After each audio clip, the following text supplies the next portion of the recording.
Mark సువార్త 2వ అధ్యాయం. మార్కు సువార్త 2వ అధ్యాయం. ఈ 2వ అధ్యాయంలో మనం కొన్ని మాటలు మనం చదువుదాం. 13వ వచనం ఒక్కసారి 13వ వచనం చూద్దాం. ఆయన సముద్ర తీరమున మరలా నడుచుకోవచ్చుండెను. జనులందరూ ఆయన ఎద్దుకు రాగా ఆయన వారికి బోధించెను. జాగ్రత్తగా ఈ పదాన్ని గుర్తుపెట్టుకుందాం. ఆయన సముద్ర తీరమున మరలా నడుచుకోవచ్చుండెను. జనులందరూ ఆయన ఎద్దుకు రాగా ఆయన వారికి బోధించెను. 3వ అధ్యాయం 13వ వచనం. ఆయన కొండకి తనకిష్టమైన వారిని పిలువగా వారు ఆయన ఎద్దుకు వచ్చి వారు తనతో కూడా ఉండునట్లును దయ్యములను వెళ్ళగొట్టు అధికారం గలవారై సువార్త ప్రకటించటమును వారిని పంపవల్లని ఆయన 12 మందిని నియమించును. ఈ వచనాలు జాగ్రత్తగా చూద్దాం. లూకా సువార్తలో మనం ఒక సంఘటన చూసాము.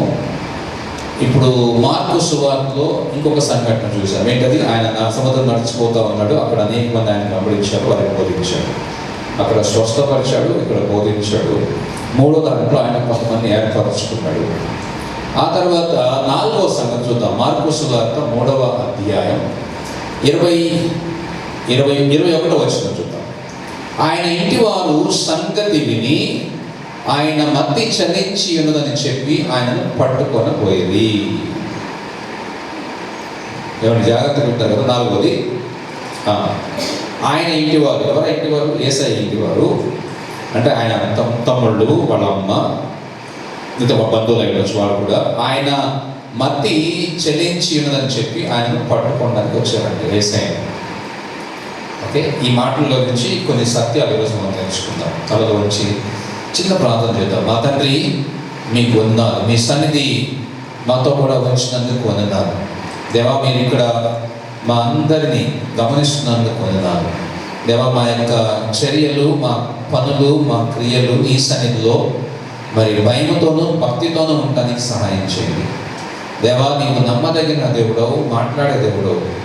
అయా, మీకు వందనాలు. ఈ మాటల్లోని సత్యాలు అర్థం చేసుకోవడానికి సహాయం చేయమని యేసు నామమున ప్రార్థిస్తున్నాం తండ్రి. ఆమేన్. మనము దేవుని సన్నిధిలో ఉన్నాం. ఆయన ఇక్కడ ఉన్నాడు. ఆయన మన మధ్యలో ఉన్నాడు. కనుక ఆయన మాటలు వినేటప్పుడు మనం జాగ్రత్తగా వినాలి అనే విషయాన్ని ఇందాక మనం తెలుసుకుందాం. కనుక మనం ఇక్కడ కూర్చున్నప్పుడు మాత్రం జాగ్రత్తగా కూర్చున్నాం. మీరు బయటికి వెళ్ళిన తర్వాత ఏమైనా ఆలోచించవచ్చు, ఏమైనా పనులు చేయొచ్చు, కానీ లోపల కూర్చున్నప్పుడు దేవా నాతో మాట్లాడు అని ఆయన మాట కోసం ఎదురు చూద్దాం. అప్పుడు ఆయన ఆశ కలిగిన హృదయాన్ని తృప్తిపరిచేవాడు కనుక మనకు ఆయన యొక్క స్వరాన్ని వినిపింపజేస్తాడు. Okay, right. బైబిల్లో మనం ఇందాక లూకా సువార్తలో చూసాం. ఏం జరుగుతుంది లూకా సువార్తలో?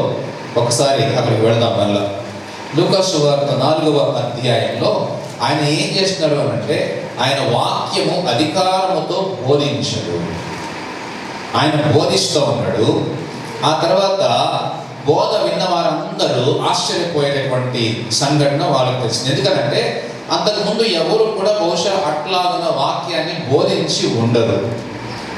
ధర్మశాస్త్ర ఉపదేశకులు కానీ, ప్రధాన యాజకులు కానీ, పెద్దలు కానీ, శాస్త్రులు కానీ, పరిసయ్యులు కానీ అక్కడ ఉన్నవారు ఈ సున్నగోగులోకి వచ్చినప్పుడు, దేవాలయంలోకి వచ్చినప్పుడు దేవుని యొక్క వాక్యాన్ని లేదా పాత నిబంధన గ్రంథంలోని గ్రంథాలను వారు విప్పి, అంటే యెషయా గ్రంథం కానీ, లేకపోతే మీకా గ్రంథం కానీ, లేకపోతే అక్కడ ప్రవక్త రాసినటువంటి గ్రంథాలు కానీ, ఇర్మీయా గ్రంథం కానీ వాళ్ళు తీసి చదివినప్పుడు కానీ, మాట్లాడినప్పుడు కానీ ఎవరు అట్లాంటి అధికారంతో చెప్పలేదు అనే విషయము దీనిని బట్టి మనకు అర్థమవుతుంది. ఎందుకని? విశ్రాంతి దినమున వారికి బోధించుచుండెను. ఆయన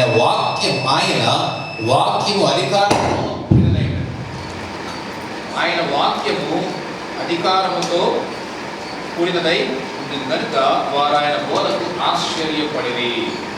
ఆయన బోధకు వారు ఆశ్చర్యపడినట్టుగా మనం చూస్తాం. జాగ్రత్తగా విందాం. ఏంటి అని అంటే, ఎప్పుడైతే వారి మధ్యలో యేసయ్య మాట్లాడుతూ ఉన్నాడో, ఎప్పుడైతే యేసయ్య వారితో మాట్లాడుతూ ఉన్నాడో, వారికి ఆశ్చర్యం వేసింది ఆయన మాటల్లో సత్యాన్ని చూసినాక. వారికి భయం వేసింది ఆ మాటల్లో ఉన్నటువంటి శక్తిని అర్థం చేసుకుంటున్నప్పుడు. వారికి చాలా ఆశ్చర్యం అనిపించిన సంగతి ఏంటి అని అంటే, ఆయన మాటలు శక్తితోనూ అధికారంతో కూడి ఉన్నాయి అనే విషయం అర్థమైనప్పుడు వారికి చాలా ఆశ్చర్యం వేసింది, భయం వేసింది. ఇదేంద్రా ఇంత అధికారంతో మాట్లాడతాడు, ఎక్కడి నుంచి వచ్చిన ఇంత జ్ఞానం, ఇంత తెలివి, ఇంత అధికారం ఎట్లా వచ్చింది నాకు? ఎందుకు అని అంటే ఆయన దేవుని కుమారుడిగా మనం చూస్తాం. అందుకనే వారు ఆయన బోధకు ఆశ్చర్యపడేది అని కనిపిస్తుంది. ఆ తర్వాత కిందకు వచ్చిన తర్వాత 36వ వచనంలో వారికి ఇంకా ఆశ్చర్యం వేసిన సంగతి ఏంటో తెలుసా? అందరూ విస్మయం ఉంది. ఇది ఎట్టి మాట, ఈయన అధికారముతో బలముతో దురాత్మల్ని తోలేస్తూ ఉన్నాడు. నేను యేసయ్య గురించి ఒక మాట మీకు చెప్పాలని ఆశపడుతున్నాను ఈరోజు. ఏంటి అంటే, ఆయన ఎప్పుడు కూడా never failed. Jesus never failed. ఆయన ఎప్పుడు ఓడిపోలేదు. ఆయన ఎక్కడ ఓడిపోలేదు. అది ఈరోజు నేను మీకు చెప్పాలని ఆశపడుతున్నాను. ఆయనలో ఏముంది? అధికారం ఉంది. ఆయనలో ఏముంది? శక్తి ఉంది. ఆయనలో ఏముంది? బలము ఉంది. ఆయన ఆజ్ఞ ఇచ్చాడు, అంతే పనులు జరుగుతూ ఉన్నాయి. ఆయన మాట్లాడుతున్నప్పుడు కూడా అధికారం కనిపించింది వాళ్ళకి. ఆయన బైబిల్లోని అంటే అక్కడ ఉన్నటువంటి గ్రంథాలను తీసి వారికి ఇచ్చినప్పుడు వారు ఆయన చదివిన తర్వాత ఎలా ఉంది అంటే అధికారంతో కూడిందిగా కనిపించింది. దేవుని ఆత్మ అక్కడ ఉంది కాబట్టి వారందరూ కూడా ఆయన యొక్క ఆ ఆత్మ యొక్క ప్రత్యక్షతను అనుభవిస్తూ ఉన్నారు. ఆయన యొక్క అధికారాన్ని చూడగలిగారు, ఆయన యొక్క బలాన్ని చూడగలిగారు, ఆయన యొక్క నడిపింపుని చూడగలిగారు. అంతేకాదు ఆయన మాటల్లోని శక్తిని చూడగలిగారు. మన జీవితాల్లో కూడా యేసయ్య ఉన్నప్పుడు ఇవి జరుగుతాయి. ఎందుకు అనంటే ఆయన యొక్క అధికారం మన జీవితాల్లో ఉంటే నువ్వు ఎక్కడికి వెళ్ళినా, ఏ ప్రదేశానికి వెళ్ళినా ఆ అధికారం నీతో పాటు వస్తుంది. లేదు, ఆయన ఎక్కడికి వెళుతున్నా అక్కడికి నిన్ను తీసుకుపోతూ ఉంటాడు. ఆ తీసుకుపోయే మార్గంలో, ఆయన వెళ్ళే మార్గంలో నిన్ను తీసుకుపోతున్నప్పుడు ఆయన నెమ్మది కలిగి ఉంటాడు కాబట్టి నీకు నెమ్మది దొరుకుతుంది. ఆయన ప్రశాంతత కలిగి ఉంటాడు కాబట్టి నీకు ప్రశాంతత కలుగుతుంది. ఆయన సంతోషంగా ఉంటాడు కాబట్టి నీకు సంతోషాన్ని ఇస్తాడు. ఎప్పుడు ఆయన వెళ్ళే చోటకల్లా నువ్వు వెళ్తావు. ఆయన వెళ్ళే చోటుకి లేదా ఆయనతో పాటు మనం వెళ్ళాలి. దేవా నేను వెళ్తాను, నాతో పాటు రా అని అంటాం కొన్నిసార్లు. ఎందుకని మనం వెళ్తున్నాం, నైట్ టైం వెళ్తున్నాం, ఒంటరిగా ప్రయాణం చేస్తున్నాం, లేకపోతే ఆఫీస్కి వెళ్తున్నాం, లేకపోతే ఊరు వెళ్తున్నాం, లేదా ఏదైనా ప్రాజెక్ట్ పని మీద వెళ్తున్నాం, కాలేజీకి వెళ్తున్నాం, ఎగ్జామ్కి వెళ్తున్నాం. దేవా నాతో పాటు ఉండు, దేవా నాతో పాటు రా, దేవా నాతో పాటు సహాయం చేయి అని ప్రార్థన చేస్తాం. ఆయన సన్నిధి మనతో ఉంటే ధైర్యం వస్తుందని, ఆయన మనతో ఉంటే మనకు సంతోషం ఉంటుంది, లేదంటే బలం ఉంటుందని ప్రార్థన చేస్తే రమ్మని అడుగుతాం, దేవా నాతో పాటు రా. అయితే ఇప్పుడు ఇంకొక మాట మనం వింటాం ఏంటంటే, మనం ఆయనతో పాటు వెళ్ళాలి. ఎప్పుడైతే మనం ఆయనతో పాటు ప్రయాణం చేస్తామో ఆయన వెళ్ళే చోటుకల్లా మనం తీసుకుపోతాడు. ఆయన వెళ్ళిన చోటుకల్లా మనకు నెమ్మది దొరుకుతుంది. ఎందుకని ఆయన నెమ్మది కలిగి ఉంటాడు కాబట్టి అదే నెమ్మది మనకి ఇష్టం. సో ఆయన వెళ్ళే చోటుకల్లా మనం వెళ్తాం. ఇక్కడ ఆయన వచ్చాడు, ఆయన మాట్లాడినప్పుడు ఆయన వాక్యం అధికారంతో బోధించాడు. ఆ తర్వాత ఆయన బలముతో బోధించాడు. ఆ తర్వాత ఆయన అధికారాన్ని అక్కడ ప్రత్యక్షపరిచాడు. ఆయన ఏమి చేయగలడో చూపించాడు. సో ఆయన మాటల్లోని శక్తి అక్కడ అద్భుతాన్ని చేసింది. ఆయన మాటల్లో ఉన్న శక్తి జస్ట్ మాట్లాడాడంతే, అపవిత్రాత్మలు పారిపోయినాయి, అక్కడి నుంచి వదిలి వెళ్ళిపోయినాయి. ఆయన మాటల్లో శక్తి ఉంది. ఆయన ఎప్పుడు కూడా వెనక్కి తిరిగి చూడలేదు. ఆ అధికారాన్ని ఆయన చూపించాడు. రెండవ సంగతి మనం మార్కు సువార్తలో చూస్తాం. మార్కు సువార్తలో ఏం కనిపిస్తూ ఉంది? జాగ్రత్తగా అర్థం చేసుకుంటే ఏముంది అక్కడ? 13వ వచనంలో ఆయన సముద్ర తీరమున మరలా నడిచిపోవచ్చుండగా జనులందరూ ఆయన ఎదుకు రాగా ఆయన వారికి బోధించను. అంటే ఆయన ఏం చేస్తున్నాడు? బోధిస్తూ ఉన్నాడు, నేర్పిస్తూ ఉన్నాడు. ఏ బోధిస్తున్నాడు? 1వ అధ్యాయం, మార్కు సువార్తలోని 1వ అధ్యాయంలో 37వ వచనం చూద్దాం. ఆయనను కనుగొంది, ఎవరిని? యేసయ్య. అందరూ నిన్ను వెతుకుచున్నారని ఆయనతో చెప్పగా, ఎవరు? ఈ పేతురు, తర్వాత సీమోన్ పేతురు శిష్యులు వెతుకుతారని చెప్పగా ఆయన ఒక మాట చెప్పాడు, ఆయన ఇతర సమీప గ్రామములలోనూ నేను ప్రకటించినట్లు వెళ్ళిదము రండి. ఏం ప్రకటించాలా? దేవుని రాజ్యాన్ని గురించి, పరలోకాన్ని గురించి ప్రకటించడానికి ఆయన బయలుదేరి వచ్చాడు. ఇది నిమిత్తమే కదా నేను బయలుదేరి వచ్చింది అని వారితో చెప్పాను. ఆ తర్వాత వారంతా బయలుదేరి చెప్పడానికి వెళ్తూ 39వ వచనం, ఆయన గలిలయ అంతటా వారి సమాజ మందిరములలో ప్రకటించుచు దయ్యములను వెళ్ళగొట్టుచు ఉండెను. నేను ఈ పుస్తకాలు, ఈ యేసు ప్రభు యొక్క జీవిత చరిత్ర చదువుతూ ఉన్నప్పుడు, ఆయన ఈ లోకంలో నడుస్తూ ఉన్నప్పుడు నాకు ఒకటి అనిపిస్తూ వచ్చింది. ఏంటి అని అంటే, కపెర్నహూముకి వెళ్ళినా, గలిలయ వెళ్ళినా, నజరేతుకి వెళ్ళినా, ఏ ప్రదేశానికి వెళ్ళినా కుప్పలు తెప్పలుగా జనం వస్తూనే ఉన్నారు. జనాలు వేలల్లో ఆయన వెంబడిస్తాం. ఆయన అరణ్యానికి వెళ్తే అక్కడికి వస్తున్నారు, సముద్రం దగ్గరికి వెళ్తే అక్కడికి వస్తున్నారు, లేకపోతే ఆయన కొండ ఎక్కితే అక్కడికి వస్తున్నారు, ఏమైనా ఇంటికి వెళ్తే అక్కడికి వచ్చేస్తున్నారు. ఎక్కడికి పడితే అక్కడ జనాలు పోగైపోతూ ఉన్నారు.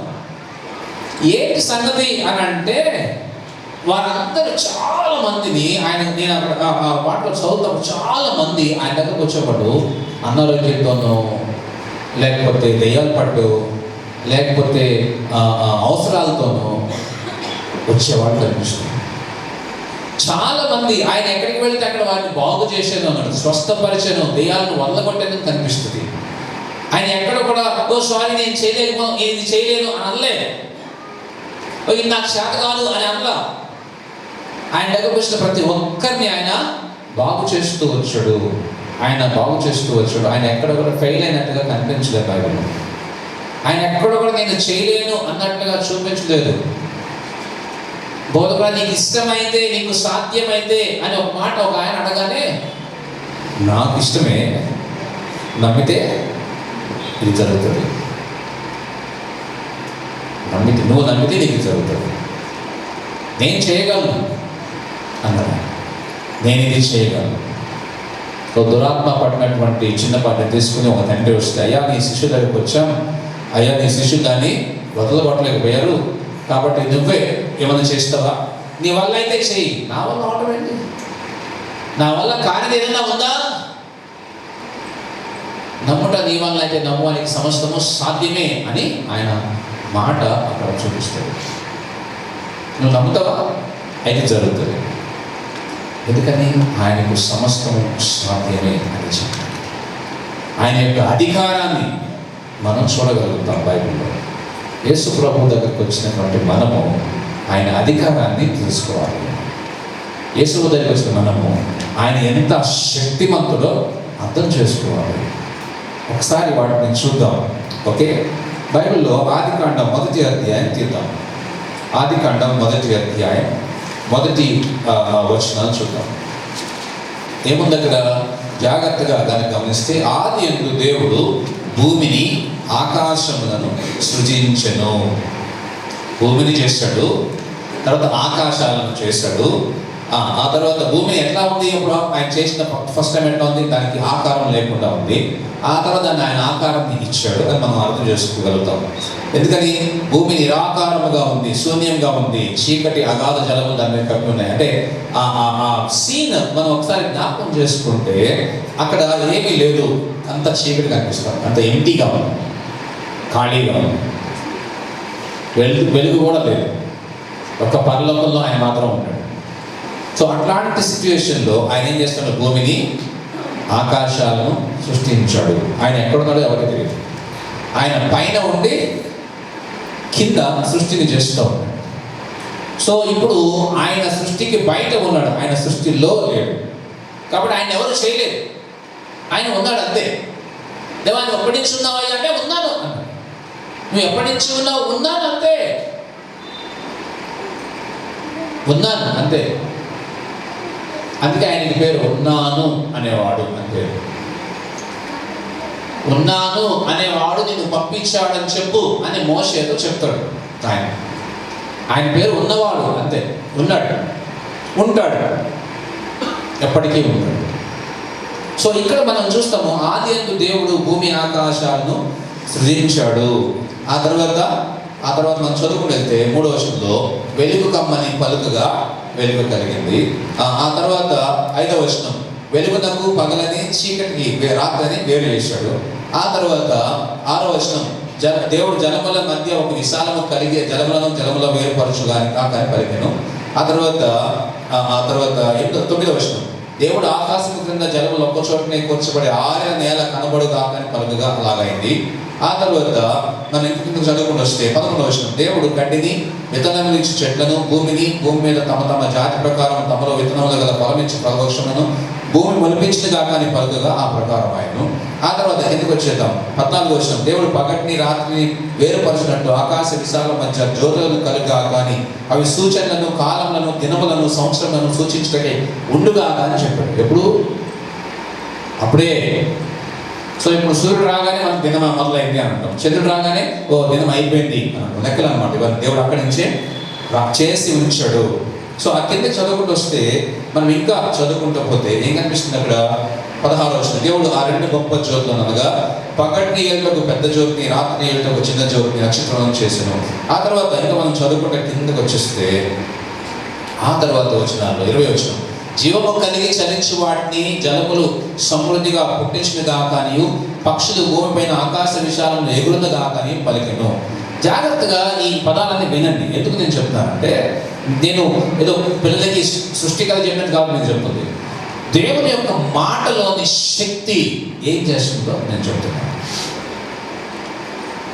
ఆయన మాట బయటకు వెళ్ళింది, ఆయన మాట నోట్లో నుంచి వచ్చిన వెంటనే అద్భుతాలు జరుగుతున్నాయి అక్కడ.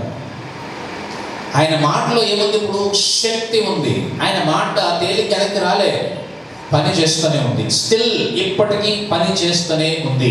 ఆయన అప్పుడు మాట్లాడాడు, కొన్ని వేల సంవత్సరాల క్రితం మాట్లాడాడు. ఆ మాటలో ఉన్న శక్తి ఇప్పటికీ కొనసాగుతూనే ఉంది. ఇప్పటికీ కొనసాగుతుంది. భూమి జీవులను పుట్టిస్తూనే ఉంది. ఏమంటే అడవిలోకి ఈ చిన్న చిన్న పురుగులను ఎక్కడ వచ్చినాయి? భూమి పుట్టించింది. దేవుడు భూమికి చెప్పాడు భూమి పుట్టించింది. ఆ తర్వాత పక్షులు పుట్టినాయి. ఎక్కడికి వచ్చినాయి ఇవన్నీ? జాగ్రత్తగా గమనించండి. 20-21 వచనాలు జీవము కలిగి చలించు వాటిని జలములు సమృద్ధిగా పుట్టించును. ఏమవి? నీళ్లు పుట్టిస్తాయి. ఏం పుట్టిస్తాయి నీళ్లు? చేపల్ని, నీళ్ళలో తిరిగే ప్రతి జీవిని ఏం పుట్టిస్తాయి? నీళ్లు పుట్టించినాయి. ఆయన నీళ్ళను పుట్టించి నీళ్ళని పుట్టించే శక్తి కూడా ఇచ్చాడు. ఓకే. ఆ తర్వాత పక్షులు భూమి పైన ఆకాశ విశాలంలో ఎగురుందగా కానీ పలికినాయి. ఎక్కడ చూసినాయి పక్షులు? భూమి మీద చూసినాయి. ఆకాశంలో ఎగరడానికి వాటికి ఆయన అనుమతి ఇచ్చాడు. తర్వాత జాగ్రత్తగా వినండి. దేవుడు జలములలో వాటి జాతి ప్రకారము జలములు సమృద్ధిగా పుట్టించిన మహామత్యములను జీవము కలిగి చలించి వాటన్నింటినీ దాని జాతి ప్రకారం రెక్కలు గల ప్రతి పక్షిని సృజించను. ఇది మంచిదని దేవుడు చూస్తాడు. జాగ్రత్తగా విందాం. ఇప్పుడు కొన్ని నీళ్ళు తీసుకోండి. కొన్ని నీళ్ళు ట్యాప్లో నుంచి వచ్చినాయో, లేకపోతే వర్షం పడి నీళ్ళో, లేకపోతే ఎక్కడ చెరువులో నుంచి ఉన్న నీళ్ళు తీసుకోండి. ఒక కుండలోనో లేకపోతే ఒక గిన్నెలోనో పెట్టేయండి. ఒక గిన్నెలో పెట్టేసి బయట ఉంచేయండి, లేదా ఇంట్లో పెట్టేయండి. ఒక వారం తర్వాత మీరు చూడండి, ఒక నెల తర్వాత చూడండి, లేకపోతే లేదా ఒక వారం తర్వాత చూడండి, 3 రోజుల తర్వాత చూడండి, ఏమైంది చెప్పండి. కదపకుండా ఆ నీళ్ళు అట్లనే ఉంచేసి ఒక 3 రోజుల తర్వాత తీసి తాగుదామని చూస్తే ఏమవుతుంది? అట్లా సన్న పురుగులు వచ్చేస్తుంది. ఆ తర్వాత ఇంకొక వారానికో నెలకో దాంట్లో నుంచి మనకు జీవులు కనిపిస్తుంది. ఒకవేళ మనం కనుక బయట ఒక తొట్టి, మట్టి తొట్టి, దాన్ని ఏం తొలగకుండా గొయ్య తగ్గి గోతులో నీళ్లు పోసి వదిలేయండి. ఓ 2 నెలలు వదిలేయండి. ఏం కనిపిస్తుంది తెలుసా? చేపలు కూడా కనిపిస్తుంది. ఏం కనిపిస్తుంది? చేపలు కావాలనుకున్న వాళ్ళు గొయ్యదవి గోతులో నీళ్ళు పోసి వదిలేయండి. 2 నెలల తర్వాత చేపలు వస్తే తినచ్చు చేపలు. నేను అబద్ధం చెప్పట్లా, ఇక్కడున్న మాట చెప్తుందా? లేదు అన్న ఇట్లా కాదని మేము సముద్రం నీళ్ళు తెస్తాం, ఇక్కడ సముద్రం చెప్పాడు కదా దేవుడు. ఓకే, సముద్రం నీళ్ళెత్తారండి, నీళ్ళు గోతులో పోయండి, 1 నెల 2 నెలలు చూడండి. ఆ తర్వాత ఏం కనిపిస్తాయి మీకు? డెఫినెట్గా కప్పలు చేపలు కనిపిస్తాయి. ఏమంటే మామూలు రోజుల్లో రాని కప్పలు వర్షం మొత్తం ఎందుకు వచ్చినాయి? ఏడన్నా ఎప్పుడు కాక చెప్పండి. మీ ఇంట్లో ఉన్నాయా? మా ఇంట్లో ఉన్నాయా? ఐగుప్తులో ఫరో దగ్గర ఉన్నాయా? ఏడున్నాయి అప్పుడు దాకా? వర్షాకాలంలో వేసవకాలంలో కనిపించని కప్పలు వర్షాకాలంలో ఎక్కడి నుంచి వచ్చినాయి? చెప్పండి. అప్పుడు దాకా కనిపించని దోమలు ఎక్కడి నుంచి వచ్చినాయి? నువ్వు మామిడికాయ తింటా ఉంటే అప్పుడు దాకా ఎక్కడ కనిపించింది ఈగలు అప్పుడు వచ్చేసి ఎదురుమంట. ఎట్లా వచ్చినాయి కదండి? ఇది చిన్నదే చూడటానికి, కానీ ఇక్కడ మనం చూసినప్పుడు ఆయన సృష్టిలో ఇవన్నీ భాగం, ఆయన మాటలోని శక్తి, అవి జరుగుతూనే ఉంది క్రమము. అంత శక్తి గల అధికారం గల దేవుడు మన దేవుడు. కొన్ని వేల సంవత్సరాల క్రితం ఆయన సృష్టిని మొదలు పెడితే అది ఇప్పటికీ దాని క్రమాన్ని చేసుకుంటూ పోతా ఉంది. అది సృష్టిస్తూనే ఉంది. నీళ్లు సృష్టిస్తూనే ఉన్నాయి, భూమి సృష్టిస్తూనే ఉంది. దాని యొక్క పనులు అవి అవి అవిధేయత చూపకుండా అవి లోబడి చేస్తూనే ఉన్నాయి. ఇంకొక మాట మనం చూద్దాం బైబిల్ నుంచి. రాజుల మొదటి గ్రంథం చూద్దాం ఒకసారి. రాజుల మొదటి గ్రంథం 17వ అధ్యాయం 4వ వచనం. ఆ వాగు నీరు నీవు త్రాగదువు, అచ్చటికి నీకు ఆహారము తెచ్చినట్టు నేను కాకోలములకు ఆజ్ఞాపించిందని అతనికి తెలియజేయగా, అతను పోయి యెహోవా సెలవు చొప్పున యొర్దానునకు ఎదురుగా ఉన్న కేరీతు వాగు దగ్గర నివాసము చేసును. అక్కడ కాకోలములు ఉదయమందు రొట్టెను మాంసమును, అస్తమయమందు రొట్టెను మాంసమును అతనికి తీసుకొని వచ్చుచుండెను. ఎవరైనా? ఏలియా ప్రవక్త పారిపోయి దేవుడు దేవా నేను పారిపోతున్నా, ఎందుకంటే రాజు వచ్చి నన్ను చంపేస్తాడు అనగానే దేవుడే వెయిట్ ఇంకా నేను టైం నీకు అప్పుడే కాదు అని ఎక్కడ తీసుకెళ్ళాడు? కేరీతు వాగు దగ్గర ఉండమన్నాడు. కేరీతు వాగు దగ్గర ఉన్నప్పుడు మరి నాకు ఆహారం ఎట్లా అంటే నేను పంపిస్తాగా, నువ్వెందుకు వరి అవుతావు అని అక్కడ ఏలియాకి దేవుడు ఆహారాన్ని ఏర్పాటు చేశాడు, నీళ్లను ఏర్పాటు చేశాడు, ఆహారాన్ని ఏర్పాటు చేసి హాయిగా రెస్ట్ తీసుకో అన్నాడు. ఏలియా హాయిగా రెస్ట్ తీసుకున్నాడు. సంవత్సరం పాటు వెళ్ళొచ్చేమో తెలియదు. వర్షాలు తగ్గిపోయి నీళ్ళని ఎండిపోయేదాకా ఆడనే ఉన్నాడు. సో మనం చూస్తాము ఏం జరుగుతుంది ఇక్కడ? పక్షులు ఆహారాన్ని తీసుకొస్తూ ఉన్నాయి. అది నేను చెప్పాలి. ఆయన ఎవరికి ఆదేశించాడు? పక్షులకి ఆదేశించాడు ఆహారాన్ని ఏలియాకు పంపించడానికి. అమ్మ చెప్పింది ఒక పని చేసి పెట్టమని సాయంత్రం కల్లా. ఏం చెప్పిందమ్మ? సాయంత్రం కల్లా ఒక పని చేయమని నేను చెప్పింది. అమ్మ ఆఫీస్కి వెళ్ళి వచ్చింది. మనం ఏం చేసాం? ఏం చేస్తున్నాం సాయంత్రం దాకా? కొద్దిసేపు సెల్ ఫోన్ తిరిగేసాం, కొద్దిసేపు టీవీ పెట్టుకున్నాం, కొద్దిసేపు పడుకున్నాం, కొద్దిసేపు ఫోన్లో మాట్లాడుకున్నాం, పని మర్చిపోన్నాం. అమ్మ తలుపు దగ్గరకు వచ్చిన తర్వాత గుర్తొచ్చింది, అయ్యా ఆలోచించేద్దాము. దేవుడు అప్పగించిన పనిని సృష్టి చేస్తూ ఉంది. దేవుడు అప్పగించిన పనిని మనం చేయట్లా.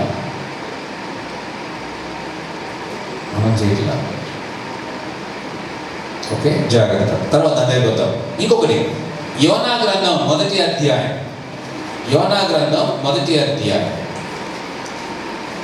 17వ వచనం చూద్దాం. యోనా గ్రంథం మొదటి అధ్యాయం. గొప్ప చేప. ప్లీజ్ యోనాను మృంగవల్లని చాలండి. యెహోవా నియమించాడంట. ఎవరిని? చేపని. మద్యమును చేప, గొప్ప చేప అంటే ఎట్లాంటిది అనుకోవాలా? రేల్స్ అనుకోవాలి. ఓ మనిషిని మీగేస్తాక దాంట్లో ఒక పెద్ద బిల్డింగ్కి వెళ్ళిపోతుంది. దాని నోరు తెరిస్తే దాని నోరు అంత పెద్దగా ఉంటుంది. ఓ ఓడ దాంట్లోకి వెళ్ళిపోతుంది, ఓ పడవ దాని నోట్లోకి వెళ్ళిపోతుంది, దాని బొచ్చులోకి వెళ్ళిపోతుంది. అంత పెద్దవి ఉంటాయి ఆ సముద్రాలు, మహాసముద్రాలు. దేవుడు యోనాన్ని మింగడానికి ఒక చేప ఏర్పాటు చేశాడు. చేప యోనాన్ని మింగేసింది. జాగ్రత్తగా పెట్టండి. కాకి దేవుడు ఒక పని అప్పచెప్పాడు. ఏం పని? రొట్టె ముక్కను మాంసాన్ని తీసుకెళ్ళి ఇవ్వమన్నాడు. అవి ఏం చేస్తాయి చెప్పండి? సహజంగా ఆహారం దొరికితే వదిలిపెడతాయా? మాంసం కొట్టోడు కొట్టు తీయగానే పైన ఎగురు కూర్చుంటాయి. ఆ దగ్గరలో ఎక్కడ చెట్టు ఉంటే దగ్గరలో ఎక్కడ తీగడం రెడీగా వెయిట్ చేస్తూ ఉంటాయి, ఎప్పుడు ఎత్తుకెళ్ళిపోదావా. అట్లాంటి వాడికి ఆయన అప్పచెప్పాడు పని. రే అబ్బాయి, నువ్వు తినడానికి కాదు, అదిగో ఏలియాకి ఇవ్వడానికి అనగానే ఏలియాకి తీసుకుని ఇవ్వడం మొదలుపెట్టేది. దాని ముందు దాన్ని ఎవరు కట్టేసుకుని అవి తింటే మానేసి పని చేయడం మొదలుపెట్టి. ఇక్కడ యోనా చేప కడుపులోకి వెళ్ళిపోయిన తర్వాత యోనాన్ని మింగేసింది చేప. దేవుడు ఏమి ఆదేశించి ఉంటాడు? యోనాన్ని మింగేసిన తర్వాత, నువ్వు తినడానికి వెళ్ళే, నేను చెప్పేదాకా ఆ వ్యక్తిని కడుపులో ఉంచుకో అన్నాడు. అంతే. చేపకి కడుపు నొప్పి వచ్చింది. చేపకి 3 రోజులు ఉపవాసం తినకుండా, ఏం తినకుండా. ఏమండి జాగ్రత్త. చేప ఏం చేసింది? 3 రోజులు ఉపవాసం. ఏం తినలా. ఎందుకని? ఈ మనిషి లోపల ఉన్నాడుగా, ఏమన్నదంటే ఈ మనిషి కూడా తినేస్తుంది, అయిపోతుంది, ఇది కూడా జీర్ణం అయిపోతాడు లోపల. కాబట్టి ఏమీ తినకుండా 3 రోజులు దేవుని మాటకి లోపడి వెయిట్ చేస్తూ ఉంది. ఆయన ఎప్పుడు చెప్తే అప్పుడు దాన్ని బయట పంపిస్తాడు. నోరు లేని జీవాలే సర్వశక్తిమంతుడైన దేవుని యొక్క మాట వినగలుగుతున్నాయి. మరి మనం వింటున్నామా లేదా? జాగ్రత్తగా ఆలోచిద్దాం. తరువాత ఇంకొక మాట మనం విందాం. దయచేసి చూడండి. సంఖ్యాకాండం 22వ అధ్యాయం. సంఖ్యాకాండం 22వ అధ్యాయం 28వ వచనం. 22వ. రైట్. దేవుడు గాడిదకి మాట్లాడే శక్తి ఇచ్చాడు కనుక గాడిద మాట్లాడటం మొదలు పెట్టింది. జాగ్రత్తగా వినండి. గాడిద ఏం చేస్తుంది? అక్కడ మాట్లాడుతుంది. అప్పుడు యెహోవా ఆ గాడిదకు వాక్కు ఇచ్చిన గనుక అది మాట్లాడుతుంది. నీవు నన్ను ముమ్మారు కొట్టిదివి, నేనేమి చేసేది బిలాముతో మాట్లాడుతూ ఉంది. అయినా కానీ గాడిద మాట్లాడుతున్నా కానీ బిలాముకి కళ్ళు తెలుసుకోలేదు. డబ్బు ఆశ ఉండిపోయింది మైండ్లో. కాబట్టి ఎదురుగా గాడిద మాట్లాడుతున్నా కానీ ఆయనకి ఏమి అర్థం కావట్లే. గుడ్డుడు అయిపోయాడు ఒక రకంగా చెప్పాలంటే. గాడిద ఎక్కడన్నా మాట్లాడుతుంది, కానీ దేవుడు అవకాశం ఇచ్చాడు గాడిదకి మాట్లాడటానికి. గాడిద మాట్లాడుతున్నప్పుడు వింతగానే ఉంటుంది, చాలా భయంకరంగా ఉంటుంది, భయం వేస్తుంది. అట్లాంటిది బిలాము ప్రవక్తకి ఏం అర్థం కాల, ఏ కళ్ళు మూసుకున్నట్టు అయిపోయింది. దాన్ని వల్ల కొట్టడానికి తిట్టడానికి రెడీ అయిపోయాడు. సో దేవుడు జంతువులకి మాట్లాడే శక్తి ఇచ్చాడు. అంటే ఆయన ఎంత గొప్పోడు కదా, ఎంత శక్తి గలవాడు కదా. మాట్లాడటానికే కాదు, పని చేయడానికి వాటికి శక్తి ఇచ్చాడు. అవి ఆయన మాటకు విధేయత చూపుతూ ఉన్నాయి. ఆయన మాటను ఎదిరించలేదు, ఆయన యొక్క మాటకు అవి లోబడినాయి. ఆయన మాటకు లోబడినాయి. సృష్టి లోబడింది, జీవులు లోబడినాయి, జీవమంతా లేకపోతే జంతువులు లోబడినాయి. ఇంకొకటి చూసిన తర్వాత ఇంకో దానికి వెళ్ళిపోతాం. నిర్గమాకాండంలో 14వ అధ్యాయం. నిర్గమాకాండం 14వ అధ్యాయంలో ఒక అద్భుతమైన సంఘటన జరుగుతుంది. ఓకే, ఆ అద్భుతమైన సంఘటన 21వ వచనంలో మనకు కనిపిస్తుంది. ఏంటది? మోషే సముద్రం వైపు తన చెయ్యి చాపగా యెహోవా ఆ రాత్రి అంతయు బలమైన తూర్పు గాలి చేత సముద్రమును తొలగించి దానిని ఆరిన నేలగా చేసెను. ఎవరు చేశారు? దేవుడు చేశాడు. ఎందుకని? ఆయనే సృష్టిని చేశాడు. సృష్టి మీద అధికారం ఆయనకి ఉంది. కాబట్టి ఆయన ఏం చేశాడు? గాలిని పంపించాడు. గాలి కమా, నువ్వు అటు వెళ్ళి ఆ తూర్పు పంపించి ఆ సముద్రం మీద కొట్టు. ఎంత స్పీడ్గా అంటే నీళ్లు 2గా విడిపోయేంత స్పీడ్గా. అంటే గాలి ఎంత స్పీడ్గా వచ్చుంటుంది అక్కడికి. ఇప్పుడు ఈ మధ్యకాలంలో తుఫాన్లు, ఈ క్లౌడ్ బస్ట్కి వచ్చిన సందర్భాల్లో గాలి వేగాన్ని మనం అంచనా వేస్తూ ఉన్నారు. 150 కిలోమీటర్ల స్పీడు, లేదా 80 కిలోమీటర్ల స్పీడు, 250 కిలోమీటర్ల స్పీడు, ఇట్లాంటివి పెట్టి గాలి ఇంత వేగంగా వస్తుంది కనుక దయచేసి అక్కడికి పోవద్దు, ఇక్కడికి పోవద్దని హెచ్చరికలు చేస్తూ ఉంటారు. సో ఎంత వేగంగా గాలి వీస్తే నీళ్లు 2 భాగాలుగా విడిపోయినాయి. కొన్ని సంవత్సరాలుగా తడిసిపోయిన నేల, బురద అయిపోయిన నేల ఆరిపోయిందంట. ఒక రాత్రికి ఆరిపోయింది. ఆలోచించండి. అంటే ఎంత గాలి వచ్చి ఉంటుంది, ఎంత వేగంగా వచ్చి ఉంటుంది, ఎంత వేడిగా వచ్చి ఉంటుంది. మనవాళ్ళు కొన్ని ఇల్లు మునిగిపోయినాయి ఈ వర్షాకాలాల్లో. ఇల్లు మునిగిపోయినాయి. కొన్ని ప్రాంతాల్లో మొత్తం అసలు ఇల్లు కూడా కనిపించకుండా అయిపోయింది. వరదలు వచ్చినాయి అంత భయంకరంగా ఈ సంవత్సరం, చాలా హెవీగా చాలా ప్రాంతాల్లో. ఇల్లు మునిగిపోయిన తర్వాత ఆ నీళ్ళన్నీ వెళ్ళిపోయినాయి. నీళ్ళని వర్షం తగ్గి నీళ్ళన్నీ వెళ్ళిపోయిన తర్వాత బురద ఉండిపోయింది. బురద ఎంతగా ఉండిపోయింది ఆ ఇళ్లలో అని అంటే, ఫ్లోర్ నుంచి గచ్చు నుంచి ఓ 3-4 అడుగులు ఎత్తు మట్టి ఉండిపోయింది అట్లా ఇళ్లలో. వాళ్ళ వస్తువుల్లో, వాళ్ళ బట్టల మీద, వాళ్ళ యొక్క మంచాలు ఆ మట్టిలో కూరుకుపోయినాయి. అప్పుడు కొంతమంది ఈ ఫైర్ ఫైటర్స్ కొంతమంది వాళ్ళంతా వెళ్ళి ఆ మట్టిని తొలగిస్తూ ఉన్నప్పుడు వాళ్ళందరూ ఒక్కొక్క ఇల్లు కనీసం 1 వారం రోజులు పడితేనే కానీ శుభ్రంగా అవ్వదు. ఒక్కొక్క ఇల్లు 1 వారం రోజులు కొడితేనే కానీ మట్టి బయటికి తీయలేము, అంత భయంకరంగా ఉండిపోయింది. ఆ తర్వాత గోడలను తడిసిపోయినాయి, నానిపోయినాయి గోడలు. అవి ఆరడానికి చాలా నెలలు పడుతుంది సార్ అన్నారు వాళ్ళు. సో ఇక్కడ ఏం జరిగింది అని అంటే, ఒక రాత్రి అంతా ఆయన గాలి పంపించాడు. అది ఎంత వేగంతో వచ్చిందో రాయబడలేదు. ఆ వేగానికి నీళ్లు 2గా విడిపోయినాయి, నేల ఆరిపోయింది. అంటే దేవుని మాట, అక్కడ గాలి నీరు విన్నారు. ఆయన మాటలో ఉన్న శక్తి మనం చూస్తాం. Okay, right. సో ఇక్కడ జాగ్రత్తగా ఇవన్నీ అర్థం చేసుకుంటాం. ఎందుకు ఈ మాట నేను చెప్తున్నాను అంటే, పాత నిబంధనలో దేవుడు అక్కడ చెప్తా ఉన్నాడు, జరుగుతూ ఉంది. ఆయన మాట ఎప్పుడు వెనకకి రాలే. ఆయన మాట చెప్పిన తర్వాత అయ్యా మేము చేయలేం అని ఎవరు కూడా అనలే. ఆయన మాట చొప్పున జరిగినాయి. ఆయన మాట చొప్పున జరిగినాయి. కొత్త నిబంధనలకు వెళదాం. కొత్త నిబంధనలో మార్కు సువార్తలో మనం ఇందాక చదివాం కదా, ఒక్కసారి అక్కడికి పోదాం. 4వ అధ్యాయం, మార్కు సువార్త 4వ అధ్యాయంలో 4వ అధ్యాయం జాగ్రత్తగా మనం చదువుకుంటూ పోతే ఒక విషయం కనిపిస్తుంది. ఏంటి ఆ విషయం అంటే, 39వ వచనాన్ని చూద్దాం. ఇక్కడ నుంచి ఎవరు చదువుతారా? ఇటువైపు నుంచి, స్త్రీలు ఇటువైపు నుంచి ఎవరు చదువుతారు ప్లీజ్? ఇటువైపు రైట్ సైడ్ ఉన్న వాళ్ళు చదువు. 4వ అధ్యాయం 39వ వచనం. అందుకు ఆయన లేచి గాలిని గద్దించి నిశ్శబ్దమై ఊరకుండుమని సముద్రంతో చెప్పగా గాలి అనగి మిక్కిలి నిమ్మలమాయను. జాగ్రత్తగా విందాం. ఏం జరుగుతుంది ఇక్కడ? యేసయ్య ఈ లోకానికి వచ్చిన తర్వాత, ఆయన పరలోకం నుంచి కార్యాలు చేశాడు, కానీ ఇప్పుడు ఈ లోకానికి వచ్చిన తర్వాత ఏం చేస్తున్నాడు? మళ్ళీ అవే కార్యాలు చేస్తూ ఉన్నాడు. ఆయన శిష్యుల ముందు చేస్తూ ఉన్నాడు. అందరూ ఆయనను చూసి ఆశ్చర్యపోయారు. ఏంటి ఆ సంగతి అని అంటే, ఈయన గాలిని గద్దించాడు, అవన్నీ లోపడుతున్నాయి. జాగ్రత్తగా వినండి. 40వ వచనం. అప్పుడు ఆయన, మీరు ఎందుకు భయపడుతున్నారు? మీరు ఇంకా నమ్మిక లేక ఉన్నారా అని వారితో చెప్పెను. వారి మిక్కిలి భయపడి, ఎట్లాగా? ఈయన ఎవరో, గాలి సముద్రము ఇది లోపడుతున్నాయి. మనం చూసాం ఇందాక నిర్గమాకాండంలో గాలి సముద్రం ఆయనకు లోపడినాయి. ఇక్కడ అదే గాలి సముద్రం ఆయనకు లోపడుతూ ఉన్నాయి.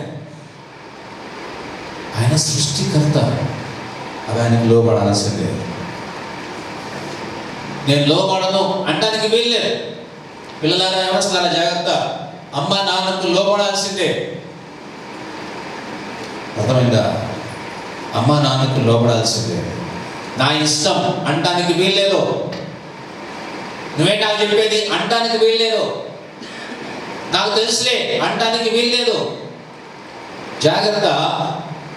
దేవుని సృష్టి దేవునికి లోపడింది. నువ్వు పుట్టావు అని అంటే, నీకు అమ్మ నాన్న ఉన్నారు కాబట్టి నువ్వు పుట్టావు. వాళ్ళకు నువ్వు లోపడాలి. దేవుడు ఆ అధికారాన్ని కుటుంబానికి ఇచ్చాడు. కుటుంబంలో నాన్నకు అమ్మకు ఇచ్చాడు. నా ఇష్టం వచ్చినట్టుగా నేను ఖర్చు పెట్టుకుంటా, ఇవి నేను కష్టపడి సంపాదించిన డబ్బు అంటానికి కూడా వీల్లేదు. గుర్తుపెట్టుకోండి. అర్థమవుతుందా? గమనిస్తున్నారా? జాగ్రత్త. దేవుడు మిమ్మల్ని చూస్తూ ఉన్నాడు. ఆయన అధికారానికి సమస్తము లోబడుతున్నాయి. ఇంట్లో అమ్మ నాన్న అధికారానికి ఇంట్లో వాళ్ళందరూ లోబడాల్సిందే. అది దేవుడు పెట్టినటువంటి నియమం, నిబంధన కుటుంబం. ఓకే, ఇక్కడ ఇంకొక మాట మనం చూస్తూ ఉన్నాం. ఏంటి అని అంటే, జాగ్రత్త గమనిస్తే గాలి అణిగింది, మిక్కిలి స్లో అయిపోయింది, తర్వాత సముద్రం అణిగిపోయింది, అలలు అణిగిపోయినాయి, అన్నీ కూడా ఆయన మాట విన్నాయి. వాళ్ళందరికీ భయం వేసింది. ఈయన ఎవర్రా బాబు, ఈయన మాటకు లోబడుతున్నాయి, ఈయనెవరు, ఈయనకున్న శక్తి ఎట్లాంటిది, ఈయనకున్నటువంటి అధికారం ఎట్లాంటిది. ఎందుకు ఈ మాట చెప్తున్నాను అంటే, ఆయన మనల్ని అంగీకరించి ఆయనతో పాటు తీసుకుపోతున్నాడు అనుకోండి, అప్పుడు మనం అద్భుతాలను చూస్తాం మన జీవితాలు. ఆయన ఎక్కడికి వెళ్తే అక్కడికి మనం కూడా వెళ్తున్నాం అనుకోండి, ఆయన చేసే అద్భుతాలు మనం కూడా చూస్తాం. అందుకే ఇశ్రాయేలుని ఆయన తీసుకెళ్ళిన ప్రతి చోట, వాళ్ళు వెళ్ళిన ప్రతి చోట కాదు, ఆయన తీసుకెళ్ళిన ప్రతి చోట అద్భుతాలు చేస్తూ వచ్చాడు వారిని చెప్పే, ఈ రూట్లో వెళ్ళండి అబ్బాయి. ఆ రూట్లో వెళ్ళిన ప్రతిసారి ఆయన వారితో ఉన్నాడు, వారిని నడిపించాడు, వారికి అద్భుతాలు చేశాడు, ఆశ్చర్యకార్యాలు చేశాడు, తోడుగా ఉన్నాడు, విజయాన్ని ఇచ్చాడు యుద్ధాల్లో. ఆయన యుద్ధం చేశాడు, వాళ్ళు కాదు. వారి పక్షంగా ఆయన యుద్ధం చేశాడు. కాబట్టి వాళ్ళకి గెలిచాడు. దేవుడు ఎక్కడ ఓడిపోలేదు. వారు సొంత పెత్తనాలు చేసి వాళ్ళు ఓడిపోయారు, అంతే. మనం ఓడిపోతున్నాము అని అంటే మన సొంత పెత్తనాలు చేస్తున్నాం, అంతే. మనం మన ఆఫీస్లో పనుల్లో ఓడిపోయామా, లేదు మనం చదువుల్లో ఓడిపోతున్నామా, లేదు మనం చేయాల్సినటువంటి ప్రాజెక్ట్ వర్కుల్లో ఓడిపోతున్నామా, లేదు కుటుంబ జీవనంలో ఓడిపోతున్నామా, లేకపోతే మనకు అప్పగించినటువంటి పనిని సంపూర్ణంగా చేయడంలో ఓడిపోతున్నాము అని అంటే మనం యేసయ్య మార్గంలో లేవు. ఆయన చెప్పిన ప్రకారం మనం వెళ్ళాలి. ఆయన చెప్పిన ప్రకారం మనం చేస్తే మనం ఫెయిల్ అవ్వం, నో డౌట్. మనం ఫెయిల్ అవ్వం. నువ్వు ఓడిపోవు. ఎందుకో తెలుసా? ఆయన ఓడిపోడు కాబట్టి. ఆయన గెలిచేవాడు కాబట్టి ఆయన నిన్ను గెలిపిస్తాడు, అంతే. నువ్వు ఆయనతో ఉంటే ఆయన నిన్ను గెలిపిస్తాడు. గెలిచే వాని పక్షాన మనం ఉండాలి, ఓడిపోయే వాళ్ళ పక్షాన కాదు. గెలిచే వాళ్ళ పక్షంలో మనం ఉంటే మనం కూడా గెలుస్తాం. సహజంగా స్కూల్కి వెళ్ళిన తర్వాత పిల్లలకి అర్థం కాకపోతే, చదువు అర్థం కాకపోతే అమ్మ నాన్న ఏం సంహరిస్తారు చెప్తాను. రే బాగా చదివాడు ఎవరో చూడరా, వాడు పక్కన కూర్చోండి అని అంటారు. అంతేకాని ఫెయిల్ అయిపోతాడే వాడి పక్కన కూర్చోంటారా? ఎందుకని అంటారు చెప్పండి? బాగా చదివేవాడు పక్కన కూర్చోండి, కష్టం నేర్చుకుంటాడు, వాడు నీకు చెప్తాడా? లేదా మంచి టీచర్ని వెతికి వాళ్ళ దగ్గర ట్యూషన్కి పంపిస్తాం. బాగా చెప్పేవాళ్ళు ఎవరో వాళ్ళ దగ్గర పంపిస్తాం. ఎందుకని? వాళ్ళు బాగా చెప్తారు కాబట్టి. బాగా చెప్పడం దగ్గర పంపించాం కదండి. దేవుడు కూడా అంతే. ఆయన గెలిచేవాడు కనుక ఆయన పక్షాన మనం ఉండాలి. అప్పుడు ఆయన మనల్ని గెలిపిస్తాడు. అది ఎట్లాంటి శ్రమ అయినా సరే, అది ఎట్లాంటి కష్టమైనా సరే, అది ఎట్లాంటి అవసరమైనా సరే ఆయన గెలిపిస్తాడు. రెండవది మనం చూద్దాం, మార్కు సువార్తలోని 5వ అధ్యాయంలో ఇంకొక మాట మనం ఉంది, చూద్దాం. 12వ వచనం చూద్దాం. మార్కు సువార్త 5వ అధ్యాయం 12, 13 వచనాలు. లేకపోతే నేను పైన చదువుతున్నాను, జాగ్రత్త పైనుంచి చూద్దాం, జాగ్రత్తగా వినండి. ఈ పక్కన బ్రదర్స్ ఎవరైనా ఒకరు చదువుతారా ప్లీజ్? 10వ వచనం చదవండి. 5వ అధ్యాయం మార్కు సువార్త 10వ వచనం. ఎందుకనంటే నేను ఎందుకు అడుగుతాను మిమ్మల్ని అంటే చదవమని. నేను ఎప్పుడు వచ్చినా కానీ బైబిల్ చదవడానికి రిఫరెన్స్ చెప్పగానే మా కృపక్కే మాత్రం చదువుతుంది, మిగిలిన సైలెంట్గా కూర్చుంటుంది. కృపక్క చదువుతుంది కాబట్టి సైలెంట్గా అయిపోతారు అంతే. మిగిలిన ఎవరు చదవలేదు, చదవాలి. కృపక్కతో పాటు పోటీ పడాలి చదవడానికి కదండి. చూద్దాం ఎవరు పోటీ పడతారు కృపక్కతో. నేను రిఫరెన్స్ చెప్తా, కృపక్క ఫస్ట్ ఇస్తా, మీరు ఇస్తారు, చూస్తా, ఇస్తారు. చదవండి బ్రదర్. తమ్ముని ఆ దేశంలో నుండి తోలివేయవద్దని ఆయనను మిగుల బతిమాలుకొని అక్కడ కొండ దగ్గర పందుల పెద్ద మంద మేయుచుండెను. కనుక ఆ పందులలో ప్రవేశించినట్లు మమ్మును వాటి యొద్దకు పంపుమని ఆ దెయ్యములు ఆయనను బతిమాలుకొనెను. యేసు వాటికి సెలవీయగా ఆ అపవిత్రాత్మలు వారిని విడిచి పందులలో ప్రవేశించారు. ఇక్కడ ఏం జరిగింది? ఆయన మాటకు ఎవరు లోపడుతున్నారు? అక్కడ అపవిత్ర ఆత్మలు లోపడుతూ ఉన్నాయి. ఆయన మాట శక్తి కనిపిస్తుంది. జాగ్రత్త, నువ్వు ఎవరి పక్షాన ఉన్నావు? జయించు వాని పక్షమున నువ్వు ఉండాలి. ఓడిపోయే వాళ్ళ పక్షాన నువ్వు ఉండటానికి వీల్లేదు. జయించే వాని పక్షాన నువ్వు ఉండాలి. ఆయన జయిస్తాడు కనుక నువ్వు ఆయన పక్షాన ఉండాలి. అప్పుడు నువ్వు విజయం పొందుతావు. ఓకే, తర్వాత ఇంకొక వచనాన్ని మనం చూద్దాం. ఇప్పుడు జాగ్రత్తగా తీయాలి. ఎవరు తీస్తారో చూస్తాను. మార్కు సువార్త 5వ అధ్యాయం 25వ వచనం. మార్కు సువార్త 5వ అధ్యాయం 25వ వచనం. ఎవరు చదువుతారు?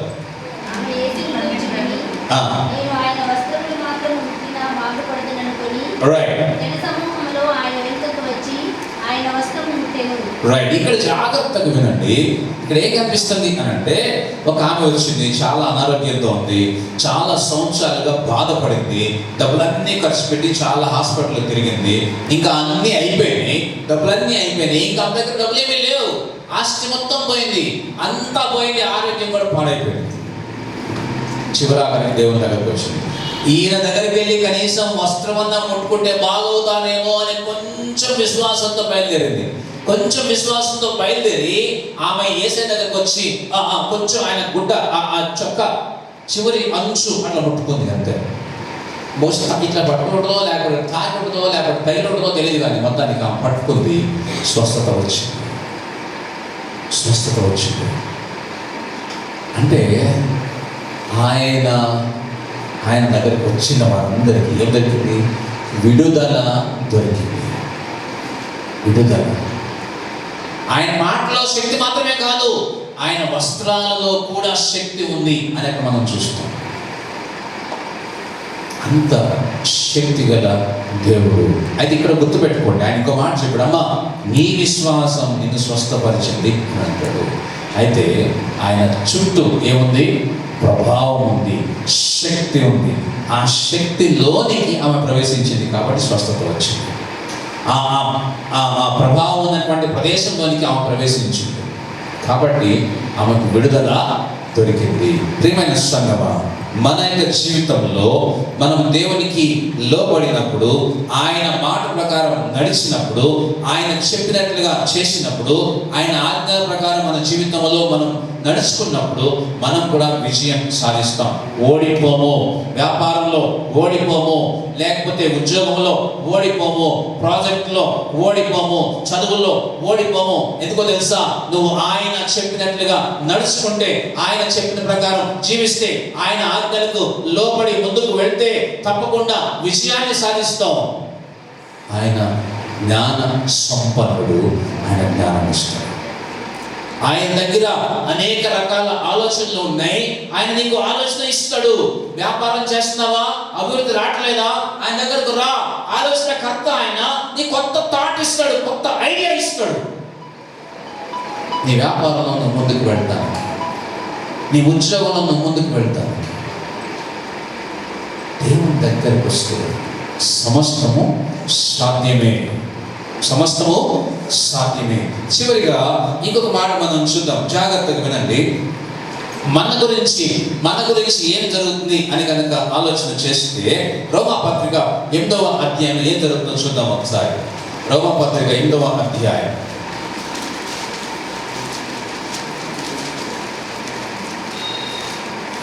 రోమాపత్రిక 8వ అధ్యాయం 19వ వచనం చదవండి ఎవరైనా. అమ్మా 8వ అధ్యాయం 19వ వచనం రోమపత్రిక.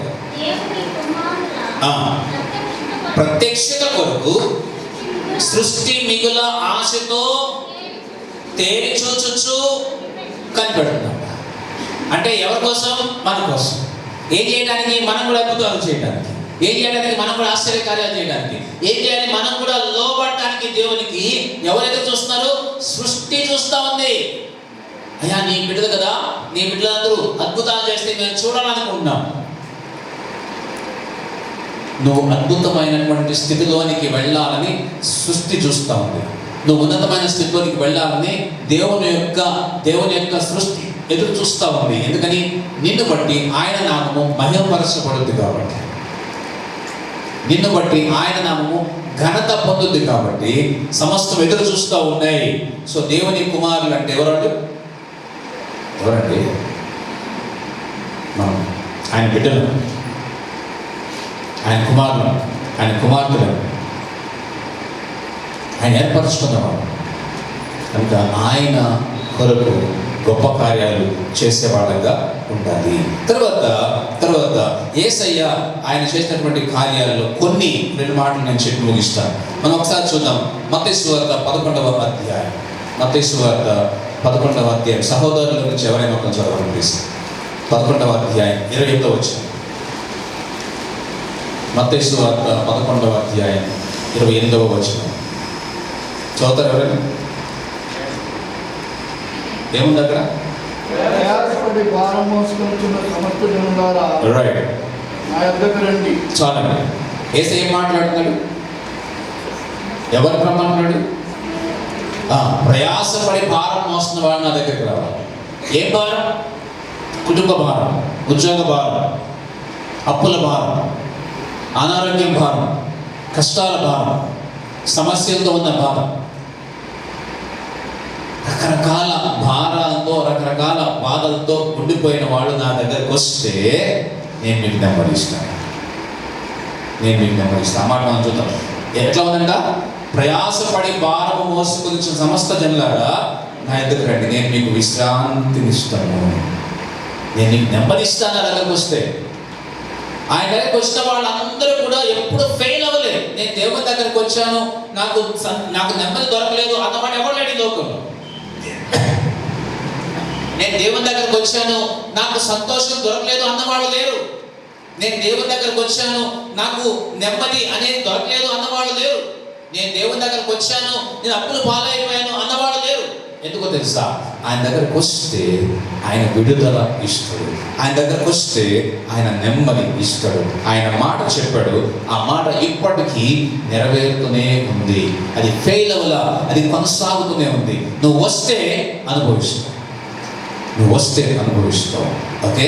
ఆయన ఇంకొక మాట కూడా చెప్పాడు. లూకా సువార్త 19వ అధ్యాయం 10వ వచనం. ఏముంది అక్కడ? చివర్లో ఉన్నవాళ్ళు చదవాలి ఎవరైనా. చివర్లో ఉన్నవాళ్ళు పురుషుల నుంచి చదవండి ఎవరైనా దయచేసి. లూకా సువార్త 19వ అధ్యాయం 10వ వచనం. సహోదరులో చివర్లో కూర్చొని చదవండి ఎవరైనా గట్టిగా. ఏమండి చదవండి ప్లీజ్. మీరు కాదు, బ్రదర్ ఎందుకాలి. రైట్. అక్కడ ఏం జరుగుతుంది? యేసు ప్రభు జక్కయ్య ఇంటికి వెళ్ళాడు.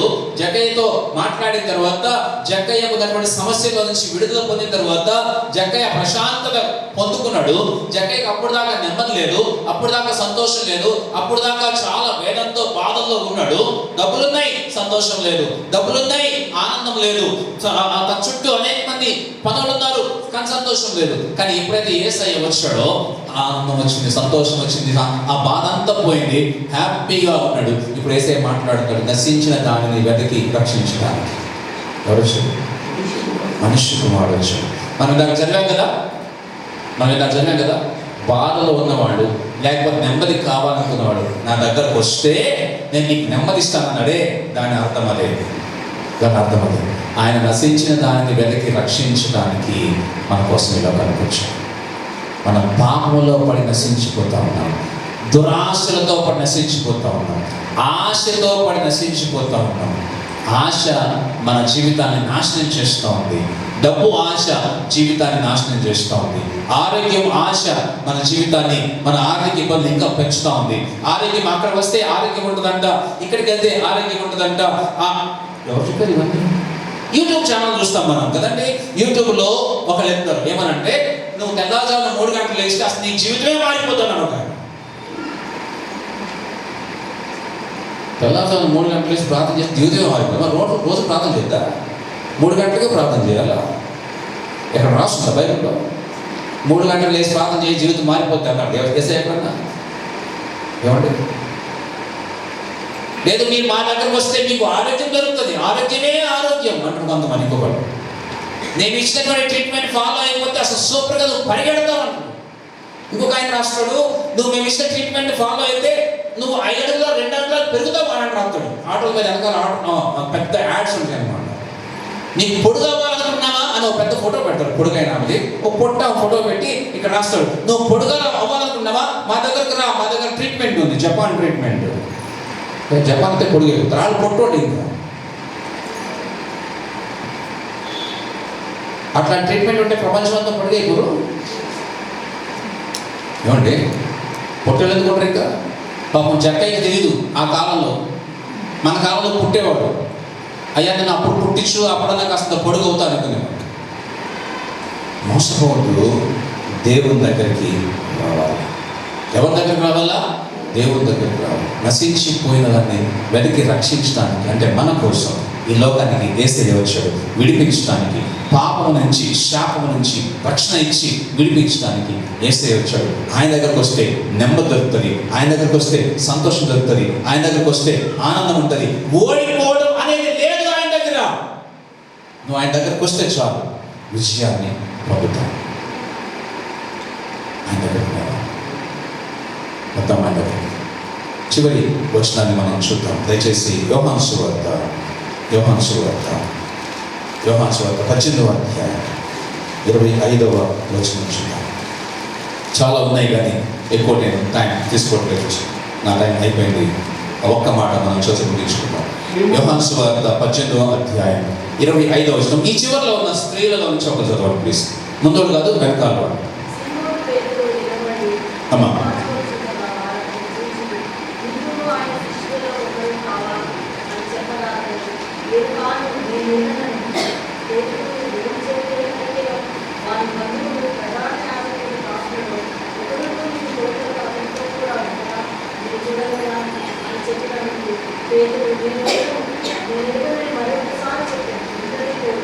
రైట్. అప్పుడు ఏం జరిగింది? పేతురు అబద్ధం చెప్పాడు.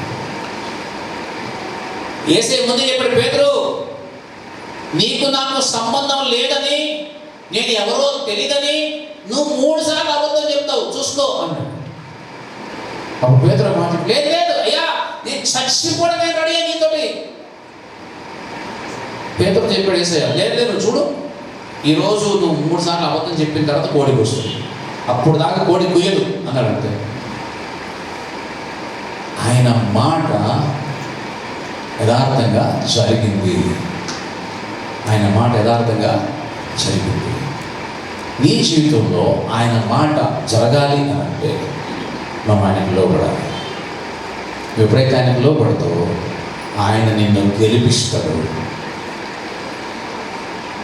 ఇక్కడ ఇంకొక విధంగా అర్థం చేసుకోకండి, నేను మా ఆయన్ని గెలవాలి, నా మాట మా ఇంట్లో గెలవాలి, నేను నా వైఫ్ దగ్గర నా మాటే నెగ్గాలి, ఇది కాదు అక్కడ మాట్లాడుతుంది.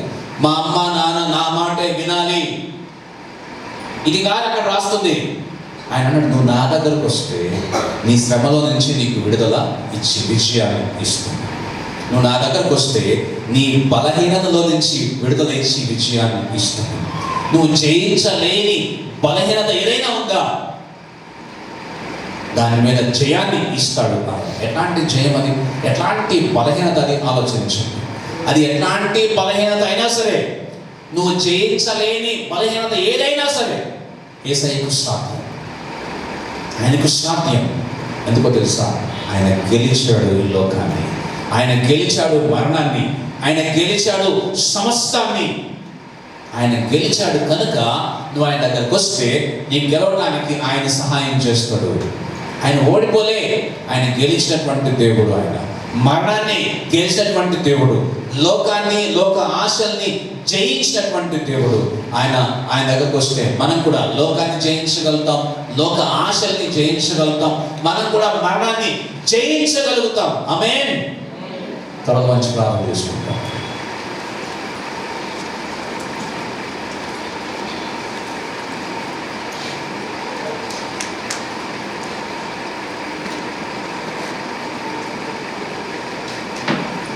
ప్రార్థన చేసుకుందాం. నువ్వు జయించలేని కష్టం ఏదైనా ఉందా? నువ్వు జయించలేని అనారోగ్యం ఏదైనా ఉందా? నువ్వు జయించలేని శ్రమ ఏదైనా ఉందా?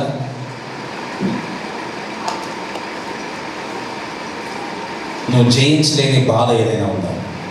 బలహీనత ఏదైనా ఉందా? రా, యేసయ్య నీకు జయాన్ని ఇస్తాడు.